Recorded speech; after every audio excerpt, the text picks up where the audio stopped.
కట్టుకున్న కాటుక చూడు, కట్టుకున్న చీరను చూడు, అస్తమాను నన్నే చూడయ్యో నా బంగారు కొండ, అంత దూరం ఉంటే ఎట్టయ్యో.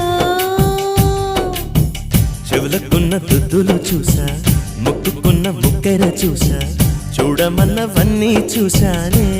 నా పువ్వుల దండ చూపకుండా ఎన్నో దాచావే.